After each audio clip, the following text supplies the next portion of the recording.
It is common for Christians to feel entitled. I can definitely speak for myself. But I think maybe it's more pervasive and subtle than we tend to think. Because I myself, in many respects, I don't consider myself a demanding person or personality. But there are, moments like what I'm currently going through, which is I have to make a decision on something, where I find myself, when I do find myself thinking,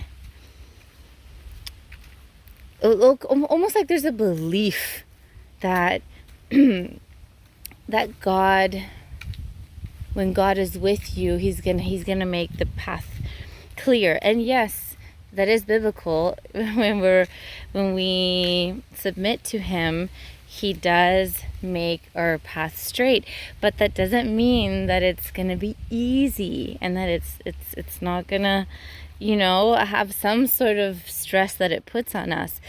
And yeah, I know it's a common quote out there that says God does not say that there will be no storms. He just says that there will be peace in the storm. So the storms will still come. He's just going to be with you in that.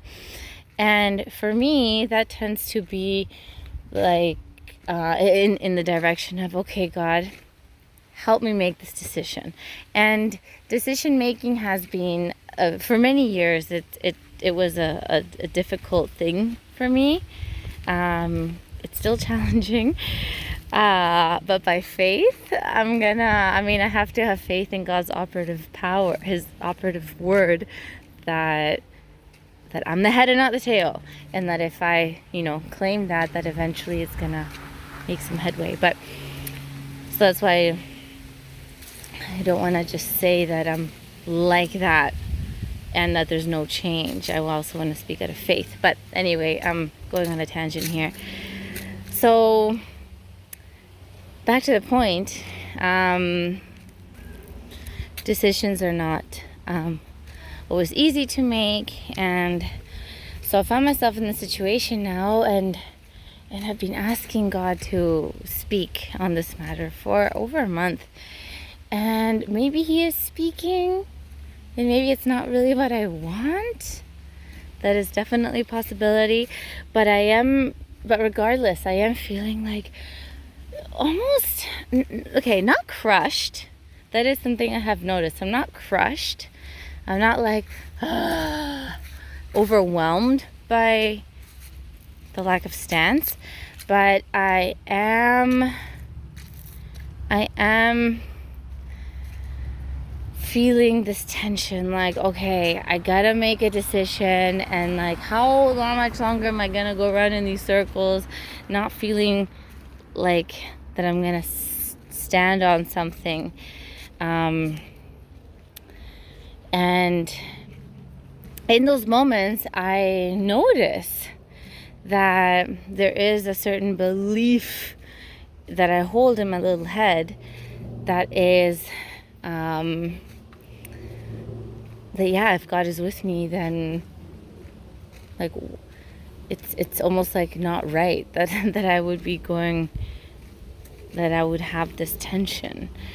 And I think about the Israelites when they were in the desert and they were needing food, and God gave them manna, and after some time they started complaining because they started missing the finer foods, like meat, and I forget what else, but they wanted variety. And God didn't just say, oh, okay, here you go. No. So what I'm saying is that God's ways are not always going to be aligned with how we think it should be, because I'm a child of God.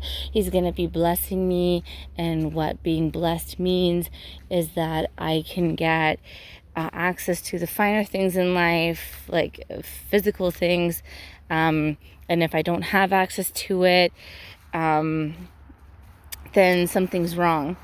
It's like, no, maybe sometimes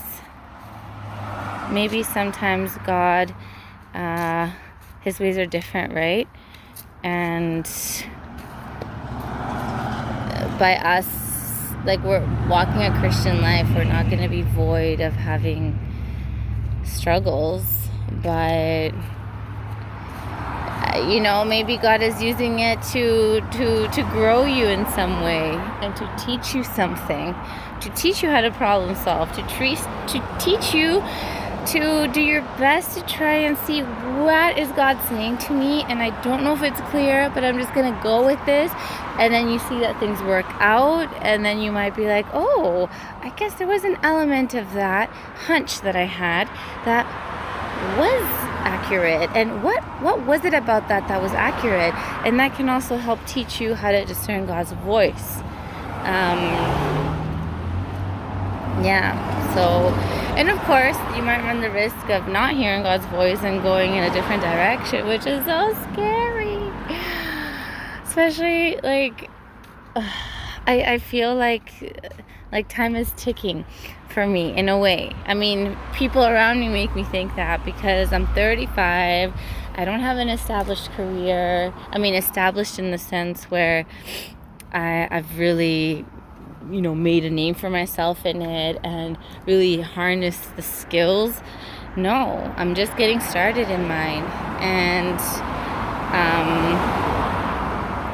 And here I am thinking of taking a bit of a break from it for a year almost, so that I can pursue God. Not that I need to do that to pursue God.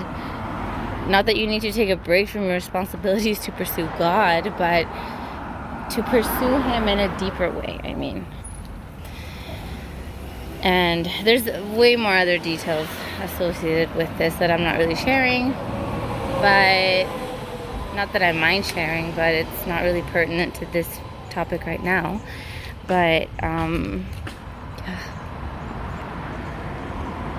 so anyway, there is that part of me that thinks, why am I going to take a break when I'm just getting started and this and this and this?